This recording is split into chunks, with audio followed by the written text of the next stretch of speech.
Hello সবাইকে, আমি তৃপ্তি। অনেক দিন পর আবার ভিডিও নিয়ে আসলাম। তো বাড়ি থেকে আসার পর খুব প্রচণ্ড গরম তো ছিলই, সঙ্গে শরীরটাও খারাপ ছিল, ওই জন্য কোনো ভিডিও ক্লিপ আমি নিইনি। তো অনেক দিন বাদে আজকে আবার ক্যামেরা খুলে দাঁড়িয়েছি। তো এখন যাচ্ছি, সন্ধে হয়ে গেছে, তো এখন যাচ্ছি আমরা একটু ঘুরতে। তো আমার ভিডিওতে তোমাদের সকলকে জানাই অনেক অনেক ওয়েলকাম আর আবার অনেক অনেক ভালোবাসা। যাব কি যাব না এই দ্বিধাদ্বন্দ্বে পড়ে অলরেডি আমরা সন্ধে বানিয়ে ফেলেছি। এই দেখো ঘোর সন্ধে হয়ে গেছে, এখন আমরা ঘর থেকে বেরোচ্ছি। আসলে দিনের বেলায় তো কোথাও যাওয়া যায় না, এত গরম আর রোদ, তুমি কোথায় যাবে? ঘর থেকে বেরোলেই মনে হচ্ছে সূর্যি মামা একদম পুড়িয়ে ছাই বানিয়ে ফেলবে, মানে এত অসহ্যজনক একটা যন্ত্রণা। রোজ সকাল বিকেল ভাবি এই বুঝি একটু বৃষ্টি দেবে, আর বৃষ্টি হলে হয়তো একটু প্রাণটা ফিরে পাবো। তো সেরকম তো কোনো কিছুই হচ্ছে না, আমাদের ভাবনাতেই থেকে যাচ্ছে।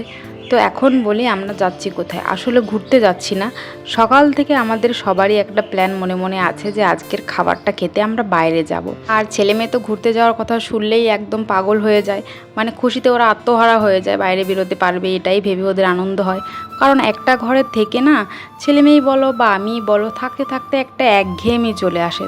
তারপর যদি একটু বাইরে বেরোই বা কোথা থেকে একটু ঘুরে আসি, মনটা একটু ফ্রেশ লাগে, আবার কিছুদিন ওরকম একঘেয়েমিভাবে চলতে পারি আর কি। তো সেই জন্য আমাদের সকাল থেকে প্ল্যান আজকে রাত্রের খাবারটা খেতে আমরা বাইরে যাব। তো সেই মতে আমরা বেরিয়েও পড়েছি। তো ও তো প্রথমে মানাই করছিল যে বাইরে এত গরম যেতে হবে না, আমি খাবার ঘরে নিয়ে আসব, তারপর তোমরা খেও। কিন্তু সেই একই তো হলো। তো ওই জন্য বললাম না, একটু ঘুরতে যাব, বাইরের হাওয়া বাতাস একটু গায়ে লাগাতেই হবে, না হলে পাগল হয়ে যাব। আসলে এই ঘরের মধ্যে শুধু নিজেদের শরীরের ঘামের গন্ধ আর জিনিসপত্রের গন্ধ ছাড়া আর কোনো গন্ধ নাকে আসছে না। আর বাতাস তো দূরেরই থাক, ওই যে কারেন্টের বাতাস, যেটা গায়ে লাগছে কি লাগছে না, কখনো কারেন্ট থাকছে কখনো থাকছে না, এমন করেই দিন পার হচ্ছে। তো সেই জন্য ভাবলাম প্রকৃতির হাওয়া একটু খেতেই হবে, তো বাইরে তো যেতেই হবে। তো আমরা চলে এসেছি এই হোটেল রেস্টুরেন্ট যেটাই বলো, আসলে কি রেস্টুরেন্ট উচ্চারণটা না আমার মুখ দিয়ে ঠিক করে হয় না। তো যাই হোক, তোমরা বুঝতে পারলেই হবে। তো এখানে এসেছি আমরা খাবারটা খেতে। তো এসেই আমাদের প্রধান খাদ্য হচ্ছে আইসক্রিম। আর এই আইসক্রিম খাওয়ার একটা বড় কারণ হচ্ছে এই যে দুটো ছানাপোনার সঙ্গে নিয়ে এসেছি, এদের কিছুক্ষণ সময়ের জন্য, মানে যতক্ষণ খাবারটা তৈরি হচ্ছে ততক্ষণ থামিয়ে রাখার জন্য এই আইসক্রিমটা আনা। মানে বলতে পারো এক প্রকার ওদের সাইলেন্ট রাখার জন্য এই আইসক্রিমটা খাওয়ানো। এটা যতক্ষণ খাবে ততক্ষণ হয়তো এই খাবারটা তৈরি হয়ে যাবে। তো এদিকে আমি ওই যে মেনু বুকটা একটু দেখছিলাম। তো দেখা শুধু সই, খাবো কি সেটা আমরা আগে থেকেই ঠিক করে এসেছি। তো তবুও একটু ঘাটছিলাম কোনটার কোনটা কত দাম, সেটাই একটু দেখছিলাম আর কি। এদিকে আমার আম্মু বুড়ি আইসক্রিম খেয়ে নিজে তো খেয়েছেই, সঙ্গে জামা কাপড়কেও খাইয়েছে ভালো করে। তো যেটা আমরা খেতে এসেছিলাম সেটা হচ্ছে ডোসা। তো আগে একদিন আমরা খেয়ে গেছি, মানে আমি ওর বাবা খেয়ে গেছি, ছেলে ছিল না। তো ও আমাদের ভিডিওতে দেখেছে ডোসা খেতে, তো সেই জন্য ওর একটা মাথায় রয়েই গেছে ডোসা আমি খাবই। আগে পরে খেয়েছে, হয়তো নামটা ঠিক করে মনে নেই, তাই জন্য ভাবছে না জানি আমরা কি খেয়ে এসেছি, ওকে দেইনি। না জানি ডোসা খেতে কত স্বাদ। তো এই অনেক চিন্তা ভাবনা ওর মাথায় ছিল, সেই জন্য ওকে আজকেই ডোসা খাওয়াতেই নিয়ে এসেছি, আর সঙ্গে আমরাও খাবো। তো যত বড় ডোসা দিয়েছে ও তো দেখে ও রিয়াকশান দিতে বললাম, আসলে ও নিজে থেকে ওরকম করে দেয়নি।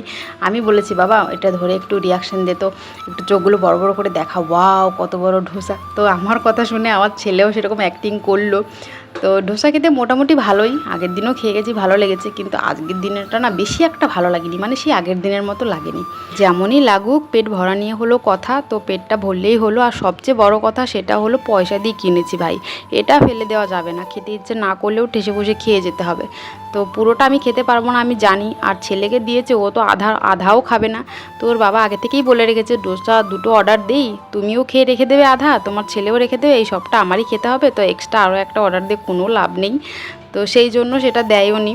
তো সত্যি কথা আমরা পুরোটা খেতে পারিনি, তো আমাদের অর্ধেকটুকু ওর বাবাই খেয়েছে। তো এদিকে আমার মেয়ের কাণ্ড দেখো, আইসক্রিম খাওয়া হয়ে গেছে, আইসক্রিমের চামচটা চিবিয়ে খাচ্ছে, মানে পয়সা দিয়ে কিনেছে তো, তাই বাটি চামচ কোনোটাই ফেলবে না, এমনই একটা ব্যাপার। তো ও তো ওর দুষ্টামের দিকে ফুল দমে শুরু করে দিয়েছে, মানে বাচ্চাদের যেখানেই নিয়ে যাও সেখানেই যেয়ে নিজেদের ঘর বানিয়ে ফেলে। এই দেখো না, চেয়ারে দাঁড়িয়ে থাকবে, বসে থাকবে না, কতবার করে বলছি বাবাই বসে বসে খাও, না ওকে দাঁড়িয়ে দুষ্টামি করতেই হবে। তারপর আমি তো পুরোটা খেতে পারিনি, আমার ডোসার অর্ধেকটা ওর বাবাকে দিয়ে দিয়েছিলাম, সেখান থেকে এই প্লেটটা টেনে এনে ও খাবে। তো দেখো ও মুখে দেওয়ার পর বলছে ওর নাকি ভালো লাগছে না, পুরোটাই মুখে ভরে দিয়েছে। এই দেখো মুখ থেকে আবার টেনেও বের করে ফেলেছে। ওর বাবা বললো কি হলো খা, বলে না আমার ভালো লাগছে না। আসলে তরকারিটা ওর পছন্দ হয়নি, যেহেতু ওটা সাম্বার আর ওটাতে একটু টক থাকে, ওই জন্য ওর ভালো লাগেনি। তো ও বলছে আমার তো ভালো লাগছে না, আমি খাবো না। এদিকে ছেলেও অর্ধেক খেয়ে রেখে দিয়েছে, ও বলছে আমার ভালো লাগেনি, খাবো না। আসলে ওদের মেন সমস্যা হচ্ছে ওই তরকারিটা, তো যেটা টক টক লেগেছে ওদের খেতে ইচ্ছে করেনি। ওখান থেকে খাওয়া দাওয়া করে বেরিয়ে একটু মার্কেটের ভিতরে গিয়েছিলাম।